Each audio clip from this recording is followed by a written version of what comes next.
So today we will discuss on speed and velocity. So थोड़ा सा इनके दरमियान हम मेन डिफरेंस एक्सप्लेन करने की कोशिश करेंगे और उसके बाद फिर आगे की तरफ मूव करेंगे जो इसके कम्प्लेक्सिटीज़ होती हैं. सो स्पीड जो है ये बेसिकली डिस्टेंस बाय टाइम के बराबर आपके पास आएगा. मतलब जितना किसी बॉडी ने डिस्टेंस ट्रैवल किया है ठीक है, और कितने टाइम में, तो वो हमारे पास स्पीड की वैल्यू हो गई. दूसरी तरफ अगर हम डिस्प्लेसमेंट की बात करें तो सॉरी वेलोसिटी की. So velocity is displacement divided by time. और चूँकि पिछले टॉपिक में हम डिस्टेंस और डिस्प्लेसमेंट का आइडिया क्लियर कर चुके थे, तो now that's a very big difference between the speed and velocity. और इसमें मैं एक क्विक एग्जांपल अगर आपको यहाँ पर एक्सप्लेन करूँ कि अगर एक बॉडी मिसाल के तौर पर ए पॉइंट से बी की तरफ, बी से देन सी की तरफ और सी से पॉइंट डी की तरफ अप्रोच करती है, और मिसाल के तौर पर यहाँ पर मैं जो डिस्टेंस लेता हूँ ये 5 मीटर ले लूँ, ये 2 मीटर ले लूँ और ये भी 5 मीटर ले लूँ. सो जो डिस्टेंस है ठीक है ए टू डी, वो आपके पास बनता है, तीनों की वैल्यूज़ आप टोटल कर दें 5 2, क्योंकि ये एंटायर डिस्टेंस हो जाएगा. सो ये आपके पास 12 मीटर हो जाएगा. इसी तरह से डिस्प्लेसमेंट की वैल्यू जो है यहाँ पर क्लियर होनी चाहिए कि हमने रास्ता तो ए से लेकर बी सी और डी तक किया है, लेकिन इसमें जो डिस्प्लेसमेंट है वो हम शॉर्टकट से मालूम कर सकते हैं. और चूंकि ये लेंथ जो है ये ए बी, ए से लेकर डी तक, ये बी से सी तक के बराबर है. तो इस वजह से हमारे पास डिस्प्लेसमेंट जो ए टू डी होगी वो क्या हो जाएगी 2 मीटर. अब अगर इसमें इन्होंने इस तरह से किया है कि हर एक में इंटरवल में इन्होंने एक एक सेकंड का टाइम लिया है, ठीक है. सो अब अगर मैं इनके स्पीड और वेलोसिटी की वैल्यू मालूम करूं तो स्पीड हमारे पास हो जाएगी, चूँकि टोटल डिस्टेंस 12 मीटर है, ठीक है. तो 12 डिवाइडेड बाई टोटल टाइम आपके पास हो जाएगा 3 सेकंड और ये आ जाएगा 4 मीटर पर सेकंड. लेकिन हम अगर वेलोसिटी की फाइंडिंग्स करें यहाँ पर, तो इसमें ये नहीं देखना हमने कि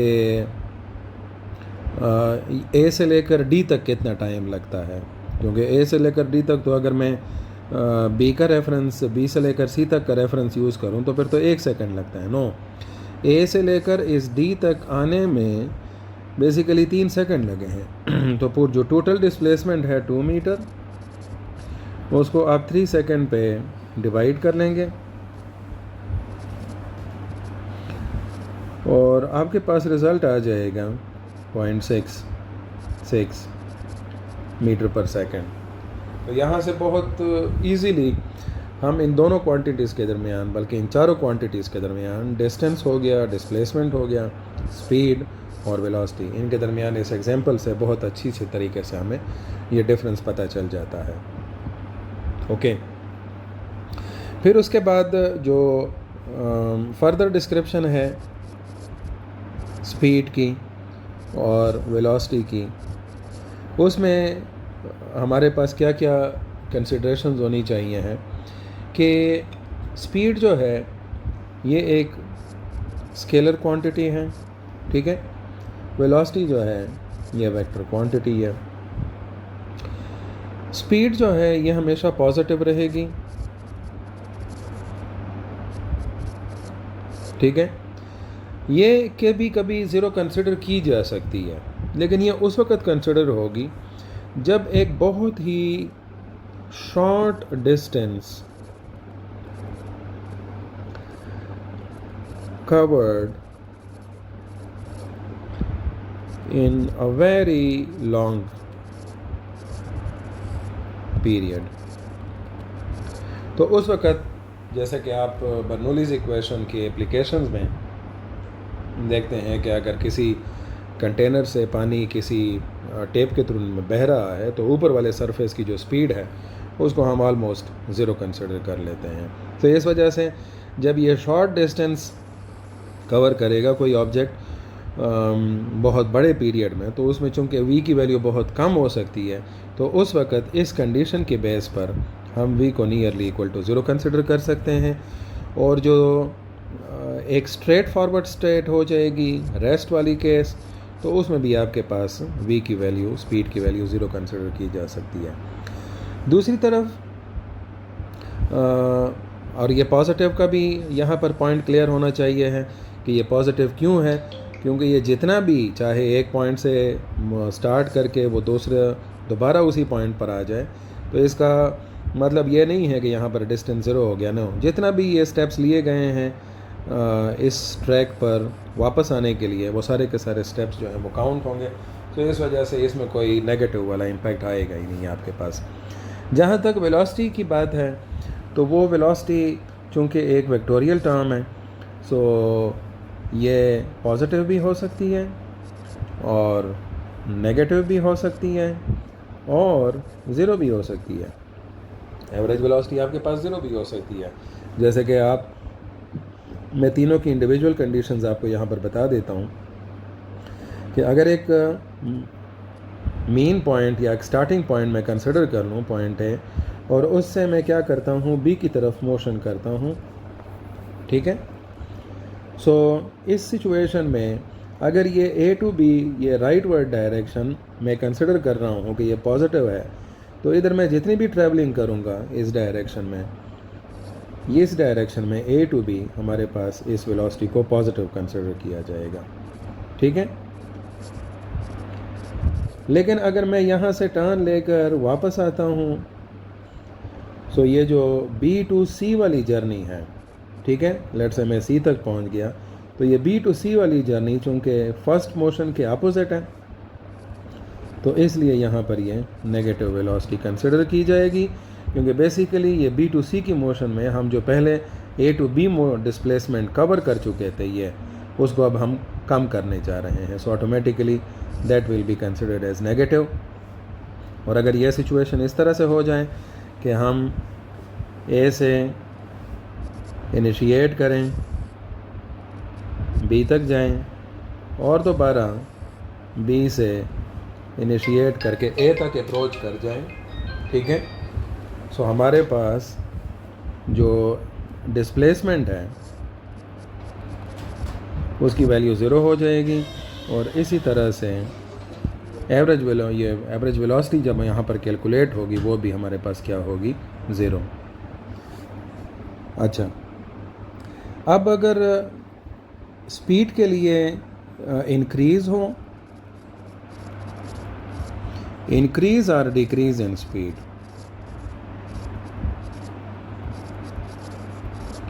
ये दोनों केसेस में हमारे पास क्या होगा, पॉजिटिव होगा, क्योंकि इसमें हमारा जो मकसद होता है वो किससे होता है, डिस्टेंस के कवर करने से होता है। तो अगर वो क्या कर रहा है, इंक्रीज़ कर रही है स्पीड, डिक्रीज़ कर रही है, दोनों केसेस में वो डिस्टेंस को कवर कर रही होती है। The more number of meters are covered and that will be considered as the positive speed. लेकिन अगर हम वेलोसिटी की तरफ आ जाएं, सो वेलोसिटी में ये थोड़ी सी जो वेरिएशन है, ये इसको हम किस तरह से चेक करते हैं। लेट्स से अगर आपके पास कोई डायरेक्शन में चेंज आ रहा है, वेलोसिटी चेंज होगी, ठीक है, मैग्नीट्यूड में चेंज आ गया, फिर भी आपके पास चेंज आएगा। और अगर इन दोनों में से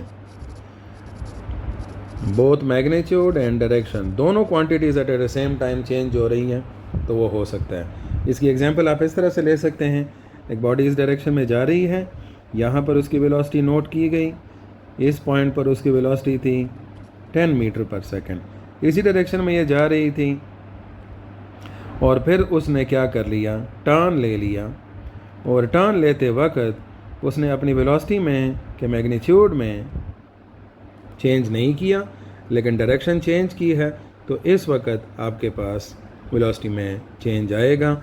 और चूँकि वेलोसिटी के चेंज के साथ एक्सेलरेशन रिलेटेड है, सो ऑब्वियसली यहाँ पर एक्सेलरेशन होगी। दूसरा केस अगर हम मैग्नीट्यूड की बात करें कि यहाँ पर आपके पास एक बॉडी है, यहाँ पर आपने चेक किया कि ये 10 मीटर पर सेकंड है और इसी डायरेक्शन में ये बॉडी जा रही है, और फिर इस पॉइंट पर आपने एक दूसरी वैल्यू चेक की और यहाँ पर इसकी वैल्यू 30 मीटर पर सेकंड है। सो although direction is not changing लेकिन मैग्नीट्यूड चेंज हो रहा है, तो ऑब्वियसली यहाँ पर वेलोसिटी में चेंज आएगा। और ये भी सिचुएशन हो सकती है जो थर्ड वाली है कि अगर एक बॉडी यहाँ पर जा रही है, यहाँ पर आपने चेक किया that was 10 metre per second initial velocity, और फिर उसके बाद इसने कोई टर्न लिया इधर, और टर्न लेते वक्त इसने अपनी स्पीड इंक्रीज़ या डिक्रीज़ कर दी। Let's say I take it as 15 metre per second. तो इसमें अब डायरेक्शन में भी चेंज आ गया है, मैग्नीट्यूड में भी चेंज आ गया है। सो ये दोनों की वजह से भी चेंज कंसिडर किया जा सकता है। जो टाइप्स ऑफ वेलोसिटी हैं इस बेस पर, ठीक है,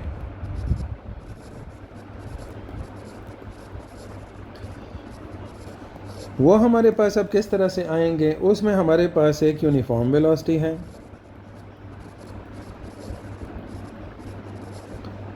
ठीक है, तो यूनिफॉर्म वेलोसिटी हो गई, और उसके कंपैरिजन में वेरिएबल वेलोसिटी है। सो यूनिफॉर्म वेलोसिटी अगेन अगर उसकी मैग्नीट्यूड और डायरेक्शन में कोई चेंज नहीं आ रहा तो आपके पास यूनिफॉर्म वेलोसिटी हो गई। और अगर उसकी इन तीनों में से कोई भी एक कंडीशन जो अभी हमने डिस्क्राइब की हैं ये, तो आपके पास क्या हो जाएगी, वेरिएबल वेलोसिटी हो जाएगी। जहाँ तक इंस्टेंटेनियस वेलोसिटी की हम बात करते हैं तो ये एक बहुत ही शॉर्ट पीरियड के लिए कंसिडरेशन की जाती है, ठीक है। और उस वक्त अगर हम इंस्टेंटेनियस वेलोसिटी को कंपैरिजन करें एवरेज वेलोसिटी से, ठीक है, और अगर ऐसी सिचुएशन हो कि ये एक जर्नी है और इस जर्नी में मैं कुछ चेक पॉइंट्स रख रहा हूँ, ठीक है, और इन चेक पॉइंट्स पर स्पीड जो है वो किस तरह से ऑब्ज़र्व की गई है कि यहाँ पर भी 10 मीटर पर सेकंड थी उसकी वेलोसिटी, यहाँ पर भी 10 मीटर पर सेकंड थी, यहाँ पर भी 10 मीटर पर सेकंड थी, यहाँ पर भी 10 मीटर पर सेकंड थी, और ये पैसेज लेट से 2 सेकंड का गैप हमारे पास अगर हम ले लें, तो इसमें अब मैं अगर इसकी एवरेज वैल्यू भी चेक करूँगा तब भी मेरे पास वो वैल्यू जो है वो 10 में आएगी, और अगर इसकी यूनिफॉर्म इंस्टेंटेनियस वैल्यू चेक करूँगा तो वो भी 10 में कंसिडर होगी। और इस वजह से V instantaneous will be equal to V average. ये V एवरेज के लिए अक्सरियत कभी कभी इस तरह का भी साइन यूज़ होता है। सो ये सिचुएशन जो है ये इंडिकेट कर रही है एक यूनिफॉर्म वेलोसिटी की कंडीशन को। तो हमारे पास भी अब क्लियर होना चाहिए है कि अगर कोई बॉडी यूनिफॉर्म वेलोसिटी से मूव कर रही है तो वहाँ पर उसकी इंस्टेंटेनियस वेलोसिटी और एवरेज वेलोसिटीज़ जो हैं वो क्या होनी चाहिए, हैं बराबर होनी चाहिए। Then we come towards the relative velocity और रिलेटिव स्पीड, और ये टर्म्स जो हैं ये फिर आप देखते हैं कि इंटरचेंजेबली यूज़ होती हैं, ठीक है, जब बहुत ज़्यादा डिटेल में जाने की ज़रूरत नहीं होती। लेट से अगर कोई बॉडी बिल्कुल स्ट्रेट डायरेक्शन में जा रही है, उसकी डायरेक्शन में कोई चेंज नहीं आ रहा, तो वहाँ पर चाहे आप उसको स्पीड कह दें या वेलोसिटी कह दें, इट डज़ंट मैटर, क्योंकि उस वक्त उसके स्पीड का मैग्नीट्यूड और डायरेक्शन जो वेलोसिटी का मैग्नीट्यूड है वो दोनों बराबर रहते हैं। तो अब यहाँ पर ये जो रिलेटिव वेलोसिटी है, तो रिलेटिव वेलोसिटी के केस में हमें क्या देखना पड़ेगा। फर्स्ट केस जो है वो ये है कि अगर दो बॉडीज़ हैं, लेट्स से ये ए बॉडी है और ये बी बॉडी है, ठीक है, और ये दोनों क्या कर रही हैं, एक दूसरे की तरफ अप्रोच कर रही हैं। सो अगर मैं ए की बॉडी को स्पीड v1 से रिप्रेजेंट करूं और बी को मैं स्पीड v2 से रिप्रेजेंट करूं, तो इनकी मैं ये कह सकता हूं कि velocity relative speed of A with respect to B और B with respect to A कितनी होगी, that will be the V1 plus V2 term। तो यह हमें पता होना चाहिए कि अगर ऐसी सिचुएशंस हो तो इनकी जो रिलेटिव वेलोसिटी है it will be the addition of these to.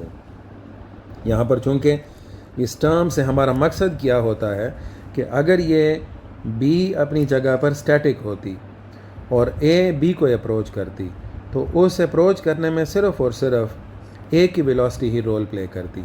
लेकिन चूँकि अब ए के साथ बी भी मोशन में है, तो इस वजह से उनका जो मीटिंग पीरियड है, जिस ड्यूरेशन में वो मिल सकते हैं, वो ऑटोमेटिकली रिड्यूस हो जाएगा, because some portion will be covered by v1 and some portion will be covered by v2, and therefore their relative velocity will increase।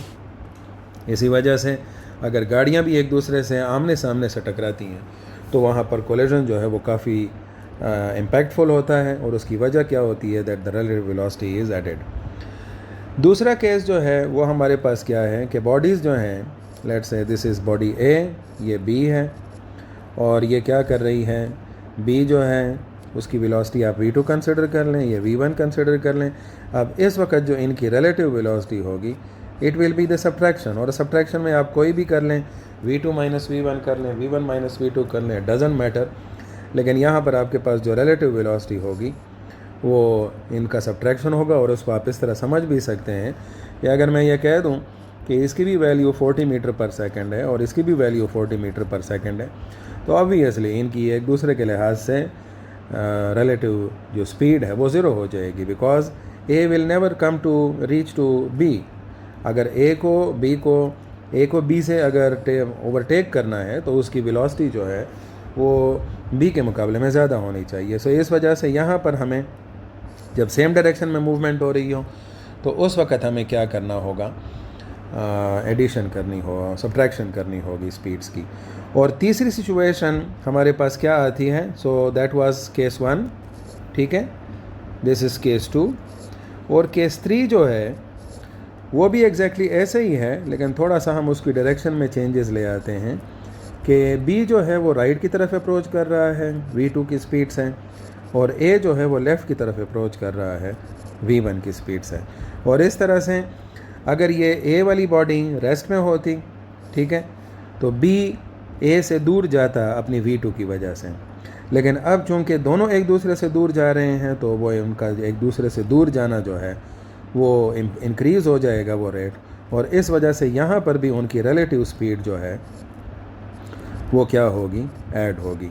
सो इस तरह से जो भी सिचुएशन आपके सामने आती है MCQs में, तो उसको आप आसानी से अटैम्प्ट कर सकते हैं कि अगर बॉडीज़ एक दूसरे की तरफ अप्रोच कर रही हैं, एक दूसरे से अवे अप्रोच कर रही हैं, तो आपके पास जो रिस्पेक्टिव वो होंगे इक्वेशंस होंगे, उनको आपने यहाँ पर देख लिया है कि अगर ये एक दूसरे की तरफ अप्रोच कर रहे हैं, the relative speed will, both terms will be added.